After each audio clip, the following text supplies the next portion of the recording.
फळाचं झाड खराब झालं एकदम. कदाचित ते इतक्याच दिवस जगतं वाटतं फळ येस्तोवर. फळं खूप फळं लागली होती त्याला. अर्धी फळं खाल्लीत मी तोडून, बाकीची इथं आहेत. हे बियांसाठी ठेवते, बिया ह्याच्या टाकून दिला. अजून 2 आहेत माझ्याकडं, ते 2 फळं. सॉरी, घसा खराब आहे माझा, सर्दी खोकला झाला होता त्यामुळं. आणि हे आणले मी कोकणमधून, झाड आणलं हे कोकणामधून, दिव्यागरमधून आणलं. हे कोमजले, बघू लागेल का नाही. काल सकाळी तोडून घेतलं होतं, उपटून घेतलं होतं, पण याची मुळी नाही आली, मुळीसोबत नाही उपटलं गेले. काल 2-2:30ला आलो तेव्हा आम्ही हे रोवलंय मी मातीमध्ये.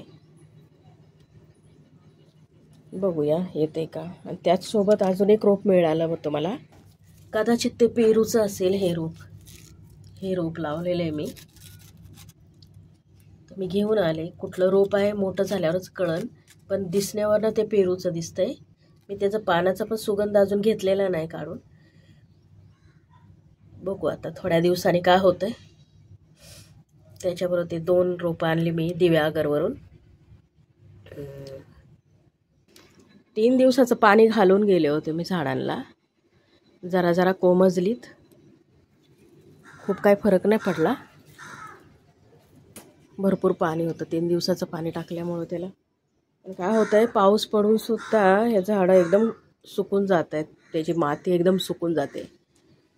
आता पाऊस पडतोय आणि दुसरीकडून गरम होते, पाऊस पडतो दुसरीकडून गरम होते. म्हणजे हे पावसाळा असं वाटतच नाही, असं गारवा नाही हवेत. कदाचित लोकांना जाणवत असेल, आम्हाला तर नाही जाणवला गारवा. माझं लाजळूचं झाड पण मस्त आलंय, एवढ्या छोट्याशा ह्याच्यामध्ये, पण ते सुद्धा पूर्ण पाणी आहे अजून. 3 दिवसाचं पाणी मी टाकून गेले होते ना. ते छान उगवले, फूल पण आले, कळ्या पण आल्यात. किती छान फूल आहे, सुंदर फूल आहे, कळ्या पण खूप सुंदर आहे. म्हणजे नुकसान कुठल्याच झाडाचं नाही झालं 3 दिवसात. पण ह्याचा मला वाटतं टाईम संपलेला आहे रानफळाचा, त्यामुळंच हे कोमजलं. ठीक आहे, नो प्रॉब्लेम.